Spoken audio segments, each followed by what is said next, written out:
राधे राधे दोस्तों, आपका हमारे YouTube चैनल दिव्य भक्ति ज्ञान वेग में हार्दिक स्वागत है। ओम सम शनैश्चराय नमः।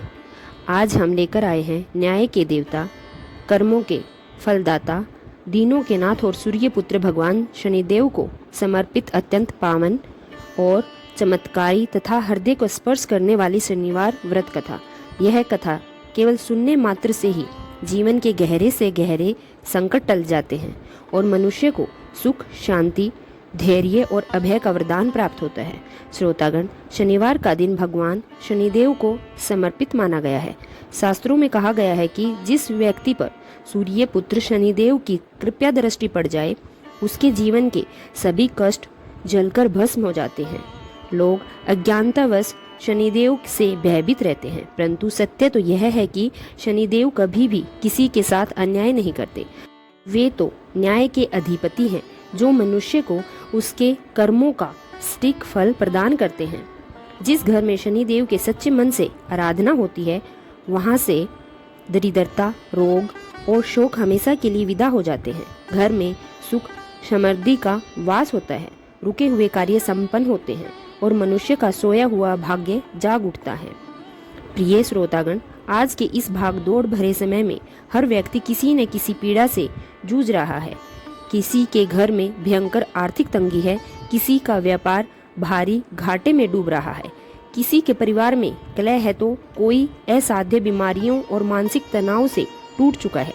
लेकिन जब मनुष्य पूरी श्रद्धा, अटूट विश्वास और सच्चे मन से भगवान शनिदेव की शरण में जाता है, उनके निमित्त शनिवार का व्रत करता है, तब उसके जीवन में से ऐसे चमत्कारिक परिवर्तन आने लगते हैं जिनकी उसने कभी कल्पना भी नहीं की होती। शनिवार का व्रत केवल एक साधारण उपवास नहीं, यह भगवान के प्रति परम श्रद्धा, विश्वास और पूर्ण समर्पण का प्रतीक है। जो भक्त इस दिन काले या नीले वस्त्र धारण करके पीपल के वृक्ष की परिक्रमा करके भगवान शनिदेव को सरसों का तेल, काले तिल और लोहे की वस्तुएं अर्पित करता है और उसकी पूरी तन्मयता से इस कथा का श्रवण करता है, उस पर शनिदेव की असीम कृपा बरसने लगती है। शनिदेव की आराधना से कुंडली के सारे दोष मिट जाते हैं। जो भक्त दुख में भी उसका स्मरण नहीं छोड़ता, उसे वे रंग से राजा बना देते हैं। प्रिय श्रोतागण, आज की यह कथा एक ऐसी ही परम भक्ति कन्या की है जिसने जन्म से ही केवल तिरस्कार और दुख झेले। उसके माता पिता और समाज ने उसे ठुकरा दिया, जिसका विवाह एक दीनहीन और एक ऐसे व्यक्ति के साथ कर दिया जो मृत्यु शैया पर पड़ा था। परंतु उस कन्या ने अपने भाग्य पर विश्वास और भगवान शनिदेव का न्याय मानकर स्वीकार कर लिया, किंतु भक्ति का मार्ग नहीं छोड़ा। इस कथा में इतनी अद्भुत शक्ति है कि जो व्यक्ति इसे सच्चे मन से सुनता है, उसके जीवन के सभी बड़े से बड़े संकट छटने लगते हैं। मन के भीतर छाए हुए निराशा के बादल छट जाते हैं और घर में एक दिव्य सकारात्मक ऊर्जा का वास होता है। लेकिन श्रोतागण, एक बात हमेशा याद रखें कि किसी भी व्रत कथा को बीच में अधूरा छोड़ना शुभ नहीं माना जाता। इसलिए मेरी आप सभी से यह विनती है कि इस कथा को पूरा एकाग्र मन से अंत तक अवश्य सुने, क्योंकि जो भक्त पूरी श्रद्धा और अपार धैर्य के साथ कथा को पूर्ण सुनता है, उसी को इस व्रत का संपूर्ण फल प्राप्त होता है।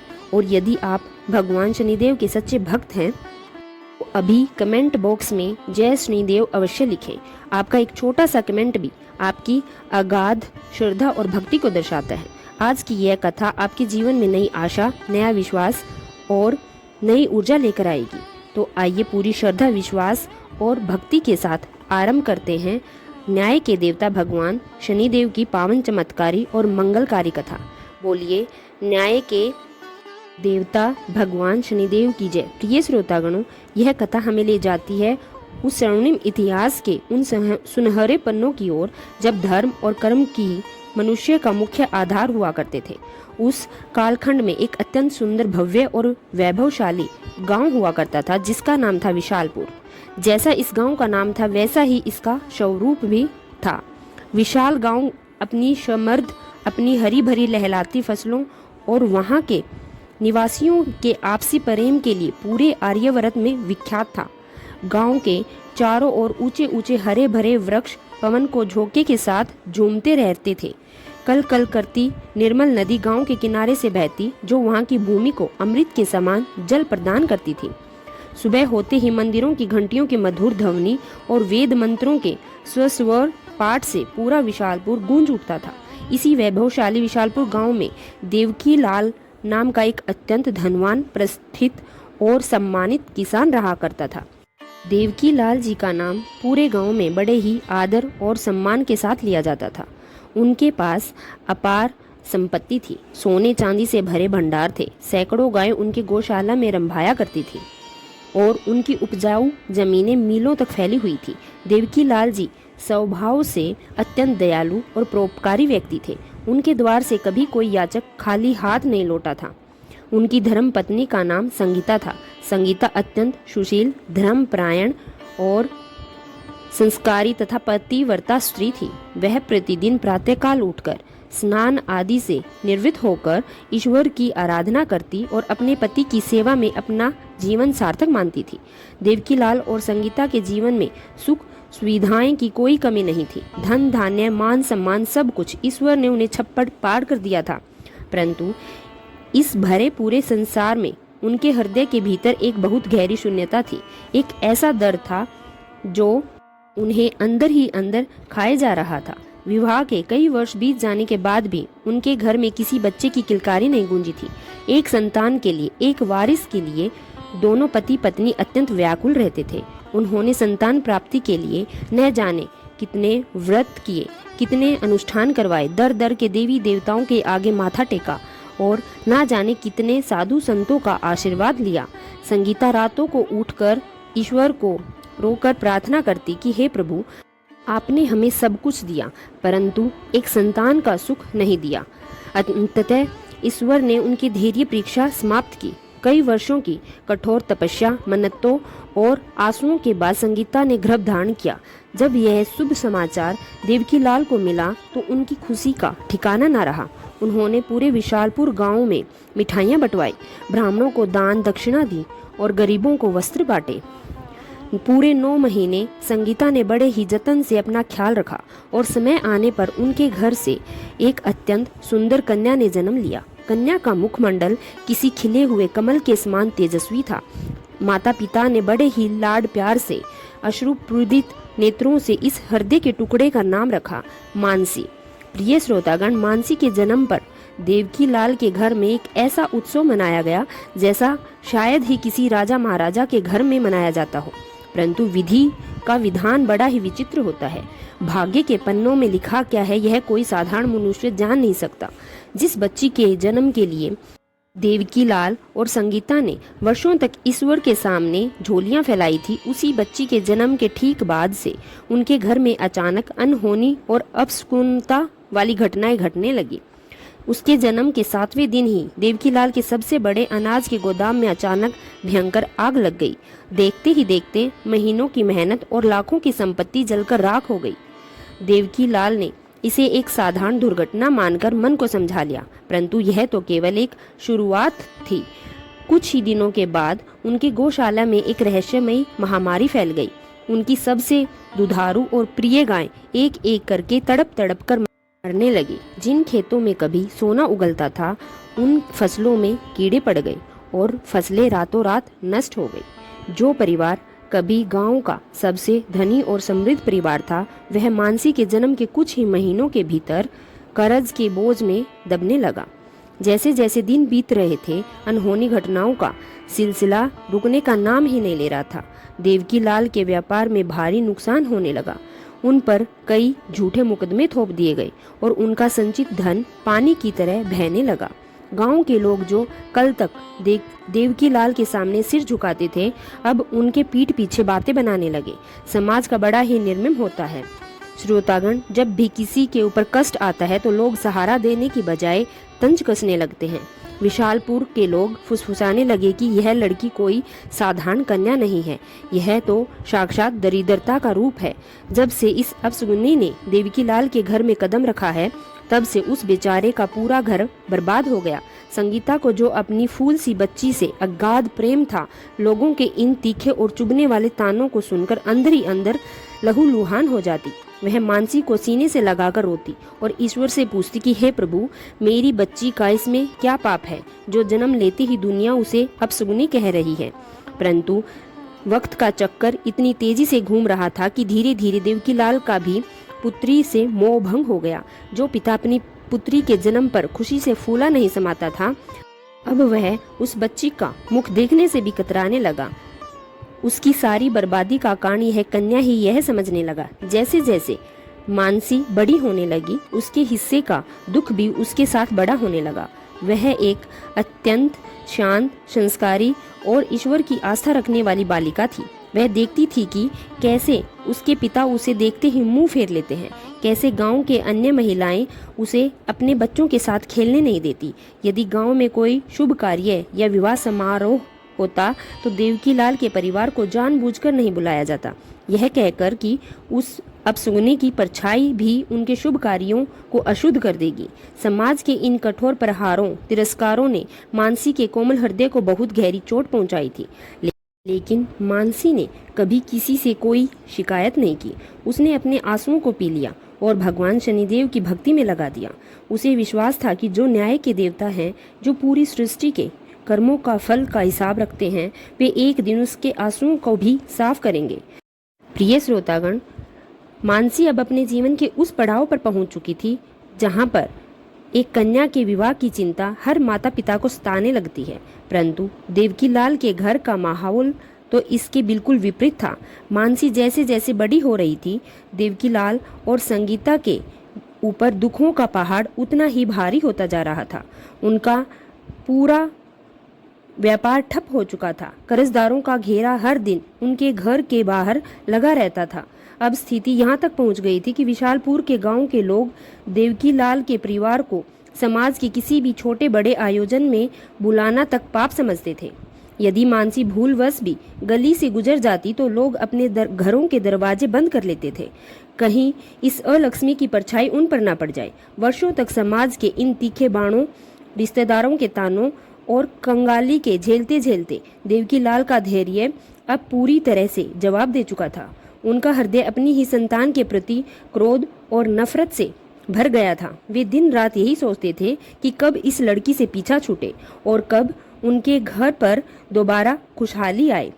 एक दिन देवकीलाल ने अत्यंत व्याकुलता और हताश होकर अपनी पत्नी संगीता से कहा, संगीता, अब मुझसे यह नरक और नहीं झेला जाता। इस लड़की के भाग्य की कड़वाहट ने हमारे हंसते खेलते संसार को शमशान बना दिया है। समाज में सिर उठाकर चलना भी दुर्लभ हो गया है। मैं अब और इंतजार नहीं कर सकता, मुझे इसका विवाह करना ही होगा। यह बोलकर चाहे इसके लिए मुझे कोई भी कदम न उठाना पड़े। संगीता ने रोते हुए कहा, स्वामी, आप तो जानते हैं कि पूरे गांव में, यहाँ तक कि आसपास के किसी राज्य में भी कोई हमारी मानसी से विवाह नहीं करने को तैयार। लोग उसे देखते ही अपना रास्ता बदल लेते हैं, फिर भला कौन कुलीन वर उसका हाथ थामेगा। देवकी के दिल पर कठोर और भयानक शांति छा गई। उन्होंने अत्यंत निष्ठुर स्वर में कहा कि मुझे कोई कुलीन या धनवान वर नहीं चाहिए, मुझे बस इस अपशगुनों को अपने घर से निकालना है। घर ही में निकटते नगर जाऊंगा और जो पहला व्यक्ति मिलेगा, चाहे वह, मैं मानसी का हाथ उसके हाथ में सौंप दूंगा। अगले ही दिन देवकीलाल स्वाद और क्रोध से भरे हुए नगर की ओर निकल पड़े। ढूंढते ढूंढते उनकी दृष्टि नगर के कोने में स्थित एक टूटी फूटी कुटिया पर पड़ी। उस कुटिया के बाहर एक अत्यंत दीनहीन, दुर्लभ और लाचार युवक लेटा हुआ था। उस युवक की स्थिति इतनी दयनीय थी कि उसे देखकर किसी भी पत्थर का दिल, इंसान कलेजा कांप उठे। यह वह युवक गंभीर और असाध्य बीमारियों से ग्रसित था। उसके पूरे शरीर पर गहरे घाव थे। उसके हाथ पैर पूरी तरह से काम नहीं करते थे। वह उठकर 2 कदम भी चल नहीं सकता था। उसके पास ना पहनने के लिए कोई कपड़े थे और ना ही खाने के लिए अन्न का एक दाना था। वह बस मृत्यु की प्रतीक्षा कर रहा था। देवकीलाल ने जब उस युवक की यह भयंकर और जर्जर स्थिति देखी तो उनके भीतर का पिता तनिक भी नहीं कांपा।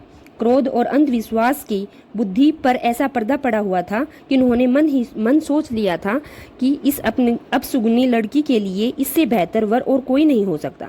यह कर्मों की मारी है तो इसे इसी के साथ जीवन मिलना चाहिए। देवकीलाल ने उस बीमार युवक के पास जाकर कहा, हे युवक, मैं विशालपुर का एक किसान हूँ। मेरी एक पुत्री है, मैं उसका विवाह तुम्हारे साथ करना चाहता हूँ। क्या तुम इसके लिए तैयार हो? वह युवक जो भूख और बीमारी से तड़प रहा था, उसने अचरज से देवकीलाल की ओर देखा और भर्राई हुई आवाज में कहा, हे महानुभाव, आप ये क्या कह रहे हैं? मैं तो साक्षात मृत्यु के द्वार पर खड़ा हूँ। मैं ना चल सकता हूँ, ना कमा सकता हूँ। मैं तो स्वयं दूसरों की दया पर निर्भर हूँ। भला मैं आपकी पुत्री को क्या सुख दूंगा? परंतु देवकीलाल पर तो जैसे कोई भूत सवार हो। उसने युवक की एक ना सुनी और कहा, मुझे तुम्हारे सुख दुख से कोई लेना देना नहीं। मैं बस अपनी पुत्री का कन्यादान करना चाहता हूँ। देवकीलाल तुरंत वापस गांव आए और उन्होंने मानसी को बुलाकर अत्यंत रूखे स्वर में कहा, मानसी, तुम्हारे कारण हमारा जीवन नरक बन चुका है। इसके लिए अब तुम्हारे विदा होने का समय आ गया है। मैंने तुम्हारे लिए वर चुन लिया है। कल ही तुम्हारा विवाह होगा।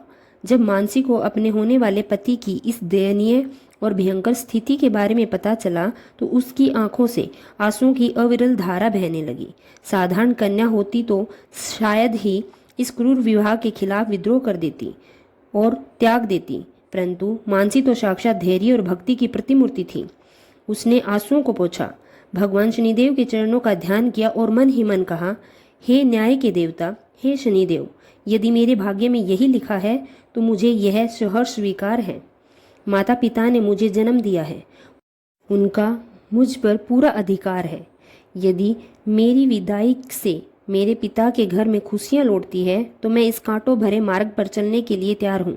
अगले ही दिन बिना किसी गाजे बाजे के, बिना किसी उत्सव के, देवकीलाल ने उस बीमार और लाचार युवक को किसी तरह अपने घर के आंगन में बुलवाया।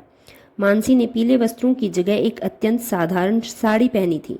अग्नि के फेरे लेना भी उस युवक के लिए संभव नहीं था, इसलिए उसे एक स्थान पर बैठाकर मानसी ने फेरे ली। देवकीलाल ने अत्यंत जल्दबाजी में मानसी का हाथ उस बीमार लड़के के हाथ में थमा दिया और कन्यादान की रस्म पूरी की। जैसे ही विवाह संपन्न हुआ, देवकीलाल ने एक ठंडी सांस ली और मानसी से कहा, आज से तुम्हारा और हमारा कोई रिश्ता नहीं। अब इस घर की चौखट पर दोबारा कदम मत रखना। प्रिय श्रोतागण, जरा कल्पना कीजिए उस हृदय विदारक हृदय की, जहाँ एक सगी बेटी को उसका पिता साक्षात दुखों के सागर में धकेल कर अपना पल्ला झाड़ रहा हो। संगीता कोने में खरी फूट फूट कर रो रही थी, पर समाज और अपने पति के डर के भय से आगे न बढ़ पाई। मानसी ने झुककर अपने माता पिता के चरण छुए, विशालपुर की मिट्टी को प्रणाम किया और अपने उस बीमार लाचार पति का हाथ थामकर उसे सहारा देते हुए उस टूटी फूटी कुटिया की ओर कदम बढ़ाई।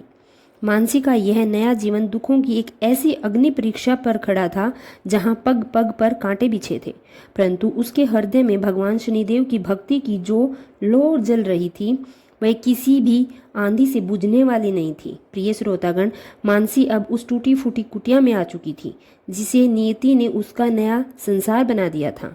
जब वह अपने बीमार और लाचार पति को सहारा देकर उस झोपड़ी के भीतर ले आई, वहां का दृश्य देखकर एक साधारण स्त्री का कलेजा मुंह को आ जाता। कुटिया की छत जगह जगह से टूटी हुई थी, जहां से आकाश साफ दिखाई दे रहा था। दीवारों पर दरारें थी, जमीन पर धूल, सूखे पत्तों का ढेर लगा हुआ था। वहां ना तो बैठने के लिए कोई बिछौना था और ना ही पेट भरने और शांत रखने के लिए अन्न का एक दाना। मानसी ने अत्यंत आदर और कोमलता के साथ अपने पति को एक साफ स्थान पर बैठाया। उनके पैर भयंकर घावों से कांप रहे थे। मानसी ने जब उनके मुख की ओर देखा तो उसे अपने पति की आंखों में गहरा संकोच, लज्जा और असीम पीड़ा दिखाई दी।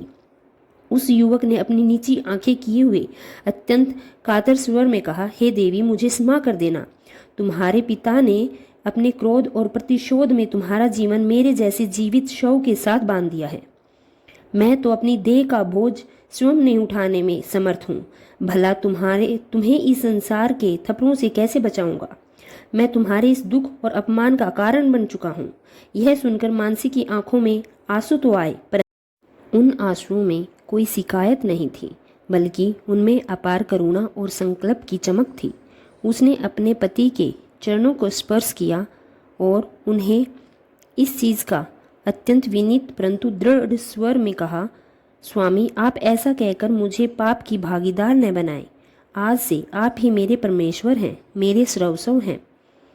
यह कहकर माता पिता ने मेरा कन्यादान किया है और अग्निदेव को साक्षी मानकर मैंने आपके साथ फेरे लिए हैं। अब चाहे यह जीवन कांटों की सेज हो या दुखों का सागर, मैं हर परिस्थिति में अर्धांगिनी बनकर आपके साथ खड़ी रहूंगी। विधाता ने जो मेरे भाग्य को चुना है उसे मैं भगवान शनिदेव का न्याय मानकर सहर्ष स्वीकार करती हूँ। आप स्वयं को अकेला या असहाय न समझे। जब तक मेरी देह में प्राण है मैं आपकी सेवा और रक्षा करूंगी। अपने पति को सांत्वना देने के बाद मानसी ने कुटिया की सफाई करना आरंभ कर दिया। उसने बिखरी हुई लकड़ियों को समेटा, धूल को साफ किया और कुटिया को रहने योग्य बनाया। परंतु सबसे बड़ी समस्या भूख की थी। दोपहर ढल चुकी थी और उसके पति के पेट में भूख के कारण मरोड़ उठ रही थी, जो बीमारियों के कारण और भी असहनीय हो चली थी। मानसी के पास ना तो धन था और ना ही भोजन। उसने अपने मन को मजबूत किया और भगवान शनिदेव का स्मरण करते हुए भिक्षा मांगने के लिए कुटिया से बाहर कदम बढ़ाया। प्रिय श्रोतागण, एक अत्यंत धनी और प्रतिष्ठित किसान की बेटी, जो कभी सोने चांदी के बर्तन में भोजन करती थी, जिसके एक इशारे पर दास दासियां दौड़े चले आते थे, आज वह अपने पति के लिए द्वार द्वार भिक्षा मांगने को विवश थी। समाज की निष्ठुरता तो देखिए। जब मानसी भिक्षा मांगने के लिए पास के गांव की गलियों में से गुजरी तो लोगों में अब सुगनी कन्या की चर्चाएं दूर दूर तक फैली हुई थी। जब मानसी ने घर के सामने जाकर हाथ जोड़कर प्रार्थना की कि मुझे अपने बीमार पति के लिए थोड़े से अन्न की भिक्षा दे दो, भगवान तुम्हारा भला करेगा, तो उस घर की मालकिन ने उसे दुत्कारते हुए कहा, अरे हट यहाँ से। अब सुगनी अपने बाप का पूरा घर निगल गई, अब हमारे घर पर अपनी अशुभ छाया डालने आई है। यह कहकर तुझे भिक्षा देने का अर्थ है अपने घर में दरिद्रता को आमंत्रण देना। जा, चली जा यहाँ से। जब मानसी का हृदय इन तीखे वचनों से सुनकर छलनी हो गया था, परंतु उसने अपना धैर्य नहीं खोया। वह दूसरे द्वार पर गई, फिर तीसरे द्वार पर गई, परंतु हर जगह उसे केवल तिरस्कार ही मिला, ताने ही मिले। लोग अपने बच्चों को अंदर खींच लेते और दरवाजे इस तरह बंद कर लेते मानो कोई महामारी आ गई हो। शाम ढलने को थी। मानसी के पैर थक चुके थे। भूख और प्यास से उसका अपना गला भी सूख रहा था, लेकिन उसे अपनी चिंता नहीं थी। उसे तो बस अपने बीमार पति की चिंता थी, जो कुटिया में भूख से तड़प रहा था। वह निराश होकर मानसी के गांव के एक पुराने पीपल के वृक्ष के नीचे बैठ गई और आंसुओं की अविरल धारा बहने लगी। उसने आसमान की तरफ देखा, जहां संध्या के तारे टिमटिमा रहे थे। उसने अपने हाथ जोड़े और साक्षात न्याय के देवता सूर्य पुत्र भगवान शनिदेव का आह्वान करते हुए कहा, हे कौणसत, हे पिंगल, हे बबरू, हे कृष्ण, हे रोंदार्तक, हे शनिदेव, हे यम, हे सौरी, हे शरणेश्वर, हे प्रभु, आप तो घट घट के जानने वाले हैं। आप न्याय प्रिय हैं। यदि मेरे पिछले जन्मों के कर्मों का फल यही है तो मैं इसे भोगने के लिए तैयार हूँ। मुझे जितना चाहे दुख दे दीजिए, मेरे शरीर को जितनी चाहे यातनाएं दे दीजिए। मैं कभी आपके न्याय पर उंगली नहीं उठाऊंगी, परंतु मेरे स्वामी निर्दोष हैं। वे भूख और बीमारी से तड़प रहे हैं। हे दीन बंधु, मुझ पर ना में सही मेरे सुहाग पर दया कीजिए, उन्हें इस पीड़ा से मुक्त कीजिए। मानसी पूरे भक्तिभाव से रोते हुए शनिदेव के मंत्रों का जाप करने लगी। ओम सम शनिश्चराय नमः। उसका कंठ अवरुद्ध हो गया। अंतर आत्मा से निकली पुकार सीधे क्षण लोक तक पहुंच गई। तभी वहां एक चमत्कार हुआ। एक अत्यंत वृद्ध और तेजस्वी ब्राह्मण देव, जिनके हाथ में एक लाठी और चेहरे पर एक अलौकिक सौम्यता थी, मानसी के समीप आकर खड़े हो गए। उन्होंने अत्यंत दयालु स्वर में कहा, पुत्री, इस घोर अंधकार में यहाँ अकेली बैठकर क्यों रो रही हो? तुम्हारे इन आंसुओं का क्या कारण है? मानसी ने चौंक कर अपनी आंखें खोली और सामने एक वृद्ध ब्राह्मण को देखकर तुरंत उठकर उनके चरणों स्पर्श किए। उसने सिसकते हुए अपनी पूरी व्यथा कह सुनाई कि किस प्रकार उसके जन्म के बाद से ही परिवार पर विपत्तियां आई, कैसे समाज ने उसे ठुकराया। उसके पिता ने एक मरणासन और बीमार युवक से उसका विवाह कर दिया और आज कोई उसे अपने पति के लिए भिक्षा तक नहीं दे रहा। वह वृद्ध ब्राह्मण कोई साधारण मनुष्य नहीं थे। वे स्वयं न्याय के देवता भगवान शनिदेव थे, जो अपनी इस अनन्य और परम भक्त कन्या के धैर्य और श्रद्धा की परीक्षा लेने और उसे कल्याण का मार्ग दिखाने आए थे। वृद्ध ब्राह्मण ने मंद मंद मुस्कुराते हुए कहा, पुत्री धीरज रखो, इस संसार में कोई भी दुख स्थायी नहीं होता। जो आज अंधकार में है कल वह प्रकाश में अवश्य होगा। लोग अज्ञानतावश तुम्हें अपशकुनी कहते हैं, परंतु वे नहीं जानते कि तुम तो धैर्य और धर्म की साक्षात प्रतिमूर्ति हो। विधाता जब किसी को पद और असीम सुख देना चाहते हैं तो उसे दुखों की भट्टी में तपाकर शुद्ध करते हैं।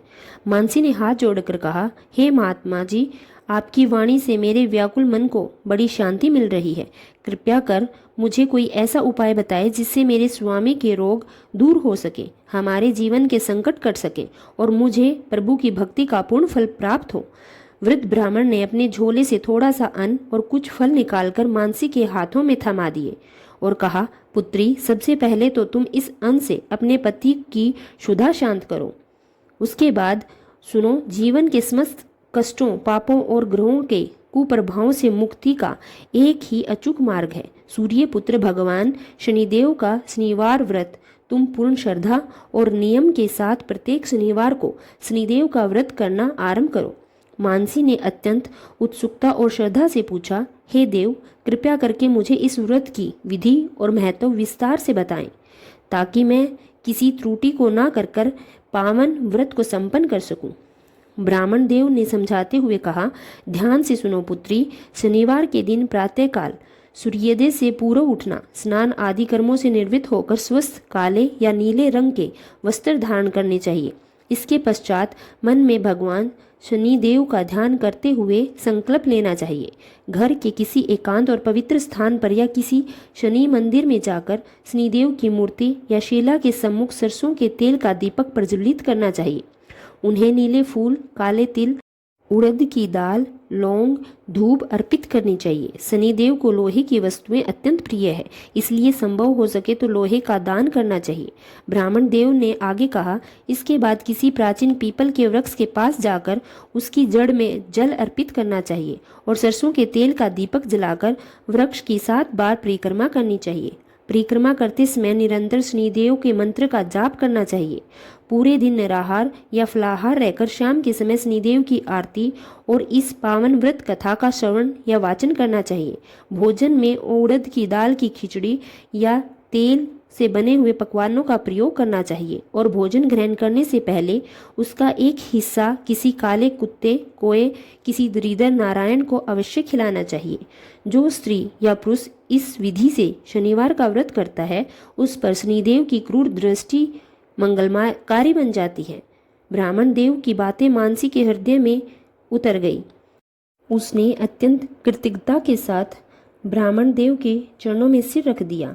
जब उसने सिर उठाया तो वह वृद्ध ब्राह्मण वहां नहीं थे। चारों ओर केवल एक दिव्य सुगंध फैली हुई थी। मानसी समझ गई थी कि यह कोई साधारण ब्राह्मण नहीं थे, बल्कि सोम ईश्वर थे। उसकी पुकार सुनकर अपनी कृपा भेजी थी।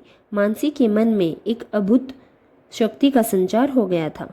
वह तुरंत उस अन्न और फलों को लेकर अपनी कुटिया में दौड़ी। कुटिया में पहुंचकर उसने अपने पति को जल पिलाया, फलों का सेवन करवाया और बड़े ही प्रेम से भोजन तैयार कर उन्हें खिलाया। कई दिनों बाद उसके पति के चेहरे पर थोड़ी तृप्ति और शांति दिखाई दी।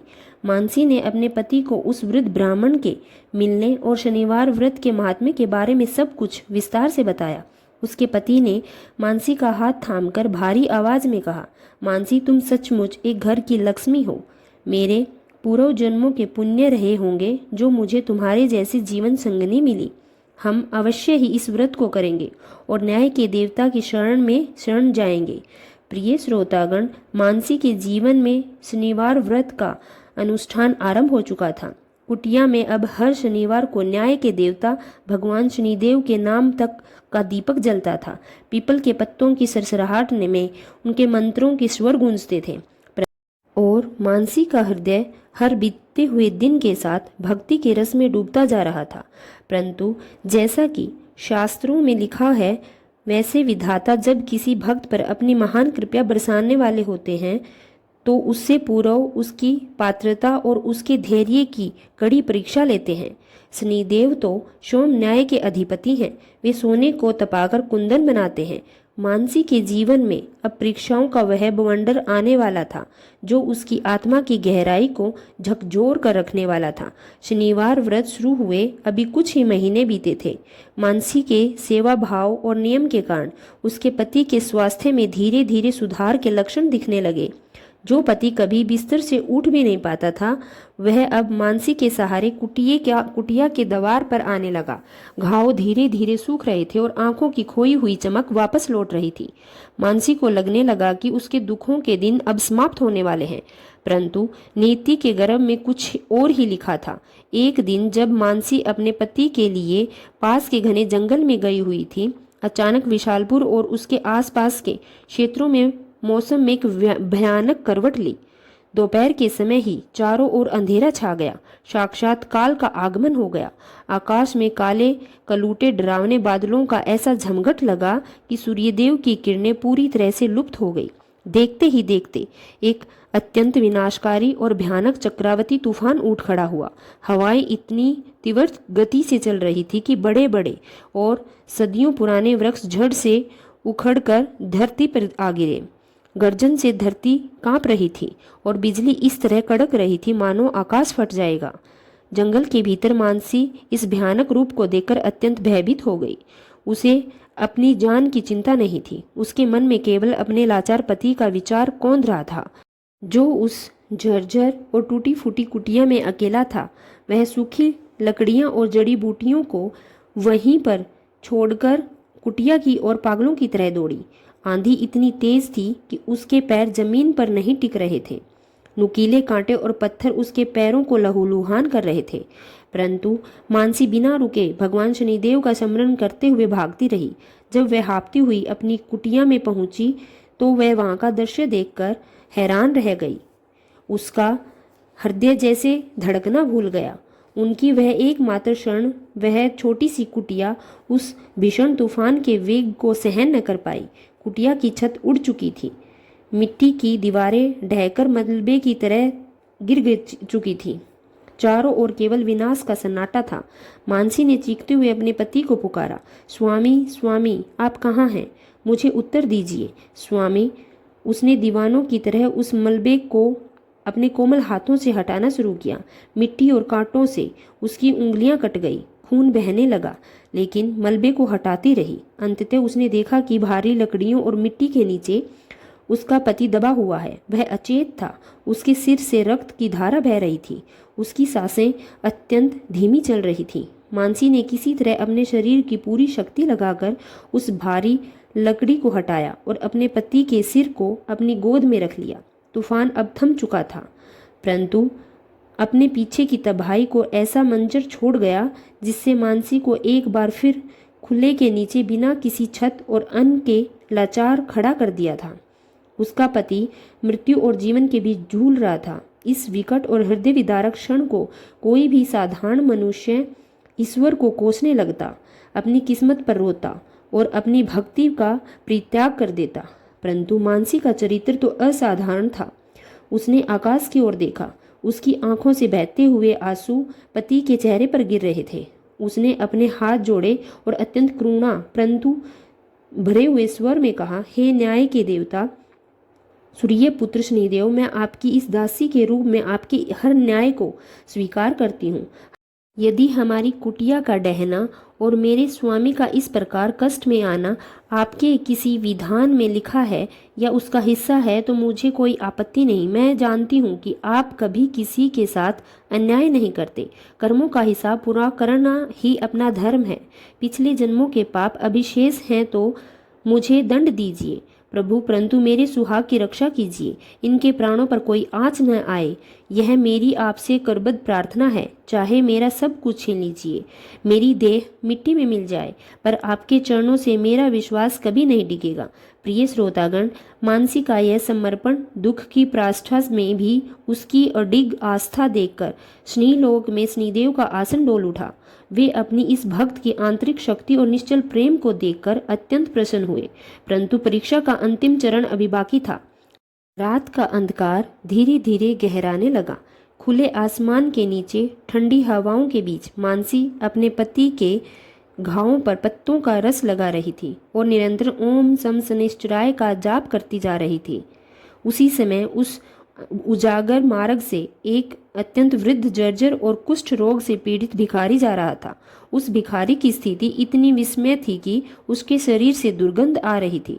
फटे कपड़े हुए थे। वह भूख प्यास से बेहाल रोग से पीड़ित था। रोगी ने मानसी के समीप आकर अत्यंत दुर्बल और कांपती आवाज में कहा, बेटी, मैं पिछले 3 दिनों से भूखा हूँ। भूख के कारण मेरे प्राण कंठ तक आ गए हैं। इस भीषण तूफान में मेरा सब कुछ नष्ट हो गया। क्या तुम्हारे पास इस मरते हुए वृद्ध के लिए थोड़ा सा अन्न या जल है? यदि मुझे अभी कुछ नहीं मिला तो मैं तड़प तड़प कर मर जाऊंगा। मानसी ने उस वृद्ध की ओर देखा। उसकी अपनी स्थिति बहुत दयनीय थी। उसकी कुटिया नष्ट हो चुकी थी। पति अचेत पड़ा था। उसके पास केवल एक छोटी सी पोटली बची थी जिसमें उसने अगले दिन शनिवार के व्रत के पारण हेतु थोड़ा सा अन्न और एक फल बचा रखा था। वह अन्न केवल एक व्यक्ति का पेट भरने के लिए ही पर्याप्त था। यदि वह उस अन्न को वृद्ध को दे देती तो उसके बीमार पति के लिए और उसके स्वयं के लिए कुछ नहीं बचता। मानसी के सामने धर्म का एक बहुत बड़ा संकट खड़ा था। एक ओर उसके बीमार पति को जिसकी आवश्यकता थी और दूसरी ओर द्वार पर आया एक मरणासन याचक। मानसी ने एक क्षण अपनी आंखें बंद की और भगवान शनिदेव का ध्यान किया। उसके अंतर्मन से आवाज आई कि हे नारायण और शनिदेव हर जीव के भीतर वास करते हैं। द्वार पर आए भूखे को खाली हाथ भेजना सबसे बड़ा अधर्म है। उसने बिना सोचे संकोच किए चेहरे पर एक पवित्र मुस्कान लाते हुए उस पोटली को खोला। उसने वह सारा अन्न और फल उस वृद्ध कुष्ठ रोगी के हाथों में सौंप दिया और अपने हिस्से का जो कुछ थोड़ा जल था वह भी उसे पिला दिया। उस वृद्ध ने बड़े चाव से वह अन्न खाया और जल पीकर एक गहरी तृप्त सांस ली। जैसे उस वृद्ध की भूख शांत हुई, उसके शरीर से वह भयंकर दुर्गंध अचानक लुप्त हो गई। कुटिया के उस मलबे के चारों ओर एक अलौकिक नीली दिव्य आभा फैलने लगी। वह वृद्ध कुष्ठ रोगी धीरे धीरे अपने वास्तविक रूप में आने लगा। उनकी लाठी एक अत्यंत तेजस्वी धनुष और दंड में बदल गई। उनके फटे हुए वस्त्र दिव्य राजसी वस्त्रों में परिवर्तित हो गए और उनके मुखमंडल पर करोड़ों सूर्यों का तेज परंतु अत्यंत सौम्य और शांत प्रकाश चमकने लगा। साक्षात सूर्य पुत्र यमराज के भ्राता, न्याय के देवता भगवान शरणदेव अपने चतुर्भुज रूप में मानसी के सम्मुख प्रकट हो गए थे। उनके एक हाथ में पाश, दूसरे में त्रिशूल, तीसरे में वृत्त मुद्रा और चौथे हाथ में गदा थी। उनका वाहन गिद्ध उनके पीछे अदृश्य रूप में उपस्थित था। यह अद्भुत और अलौकिक दृश्य देखकर मानसी की आंखें फटी की फटी रह गई। उसका रोम रोम पुलकित हो उठा। उसने तुरंत भगवान शनिदेव के चरणों में साष्टांग प्रणाम किया। उनकी आंखों से आनंद के अश्रु बहने लगे। वह शब्दहीन हो चुकी थी। उसका कंठ अवरुद्ध था। भगवान शनिदेव ने अत्यंत गंभीर, मधुर और मेघ के समान गंभीर स्वर में कहा, उठो पुत्री मानसी, उठो। तुम्हारी परीक्षा की घड़ियां अब समाप्त हो चुकी है। मैं तुम्हारी इस अगाध भक्ति, अटूट धैर्य और निस्वार्थ धर्मपरायणता से अत्यंत प्रसन्न हूँ। तुमने जीवन के सबसे भीषण दुखों में भी, जब तुम्हारे अपने माता पिता और समाज ने तुम्हें त्याग दिया था, तब भी मुझ पर अपना विश्वास बनाए रखा। जब तुम्हारी कुटिया ढह गई, तुम्हारा पति मृत्यु शैया पर आ गया, तब भी तुमने दोष देने की बजाय मेरे न्याय को स्वीकार किया। आज अपने भूखे पति की चिंता छोड़कर तुमने एक मरणासन वृद्ध को अपना सर्वस्व दान कर दिया। तुम्हारी जैसी पवित्र और धर्मनिष्ठ कन्या के कारण ही यह पृथ्वी टिकी हुई है। शनिदेव ने आगे कहा, पुत्री, संसार मुझे क्रूर और अमंगलकारी समझता है, परंतु तुम जानती हो कि मैं केवल कर्मों का फल दाता हूँ। जो बुरे कर्म करते हैं उन्हें मैं दंड देता हूँ, परंतु तुम्हारे समान धर्म के मार्ग पर चलते उन्हें अपना परम पद प्रदान करता हूँ। आज मैं तुम्हारे भाग्य के सभी अवरोधों को हमेशा के लिए समाप्त करता हूँ। हे पुत्री, जो तुम्हारी इच्छा हो वह वरदान मांग लो। आज तुम्हारे लिए इस सृष्टि में कुछ भी अदेय नहीं है।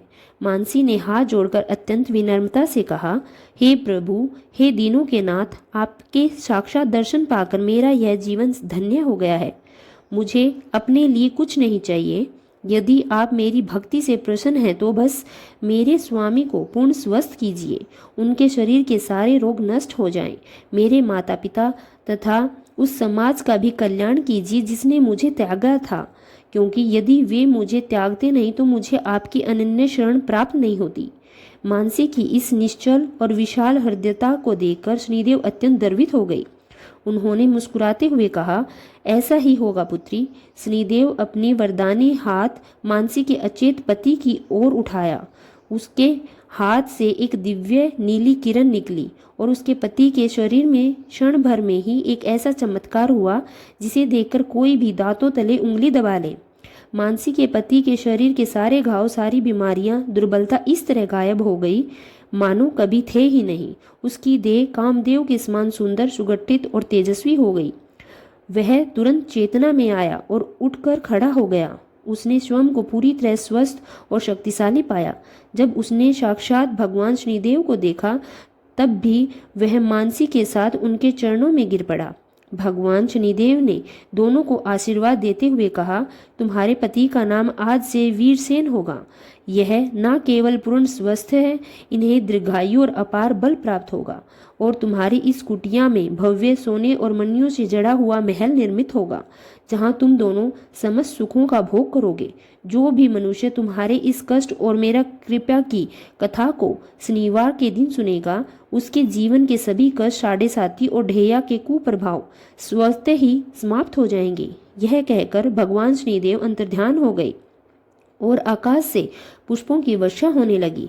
देखते ही देखते उस मलबे के स्थान पर एक अत्यंत विशाल और भव्य राजमहल खड़ा हो गया, जिसके वैभव के सामने विशालपुर के बड़े से बड़ा अमीर भी तुच्छ दिखाई देने लगा। मानसी और वीरसेन का जीवन अब पूरी तरह बदल चुका था।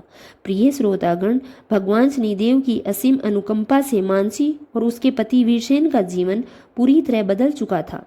जहां कल तक धूल के कांटे और टूटी हुई मिट्टी की दीवारें थी, वहां अब इंद्रलोक के समान एक दिव्य राजमहल खड़ा था।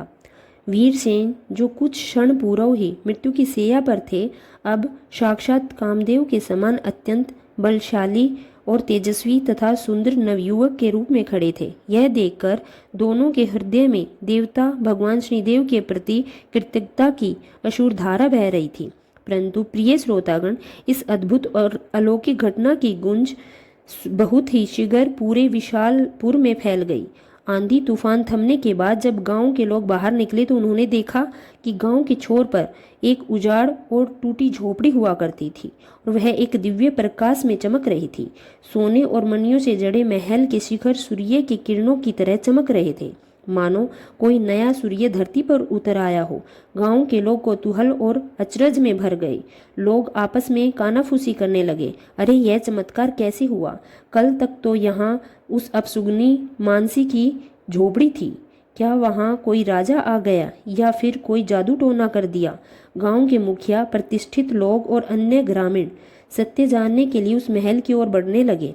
जब विशालपुर के निवासी उस भव्य महल के मुख्य द्वार पर पहुंचे तो वहां का वैभव देखकर सबकी आंखें फटी की फटी रह गई।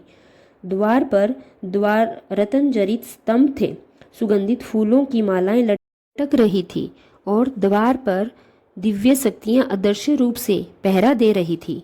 तभी महल के भीतर से एक रेशमी और बहुमूल्य वस्त्र धारण किए हुए एक अत्यंत प्रभावशाली और बलवान युवक बाहर आया, जिसके पीछे साक्षात लक्ष्मी स्वरूपा मानसी चल रही थी। गांव के लोग मानसी को तो पहचान गए, परंतु उसके साथ खड़े उस परम तेजस्वी युवक को देखकर सब भ्रमित हो गए। देवकी लाल और उसकी पत्नी संगीता भी उस भीड़ में शामिल थे। अपनी पुत्री को इस ठाठ बाट में देखकर, अजनबी सुंदर पुरुष के साथ देखकर देवकी लाल का क्रोध और आश्चर्य दोनों बढ़ गया। देवकी लाल ने आगे बढ़कर खरकती आवाज में कहा, मानसी, यह सब क्या पाखंड है? यह आलीशान घर कहाँ से आया और तुम्हारे साथ खड़ा यह पुरुष कौन है? तुमने अपने बीमार लाचार पति को छोड़कर किस राजा से नाता जोड़ लिया? क्या तुमने अपने कुल की मर्यादा को पूरी तरह मिट्टी में मिलाने का निश्चय कर लिया है? अपने पिता के ऐसे कड़वे और लांछन भरे वचनों को सुनकर मानसी के चेहरे पर तनिक भी क्रोध नहीं आया। उसकी आंखों में केवल दया और आदर का भाव था। उसने आगे बढ़कर अपने माता पिता के चरण स्पर्श किए। वीरसेन ने भी आगे बढ़कर देवकीलाल और संगीता के चरणों को सिर झुकाकर छुआ और वे अत्यंत गंभीर और विनम्र वाणी में कहा, पूज्य ससुर जी, आपकी पुत्री सती पुत्री पर मिथ्या लांछन न लगाएं। मैं कोई अन्य पुरुष नहीं हूँ, अभागा और बीमार दामाद हूँ, जिसे आपने साक्षात मृत्यु के मुख में धकेल दिया था, अपनी बेटी का हाथ थामने पर विवश किया था।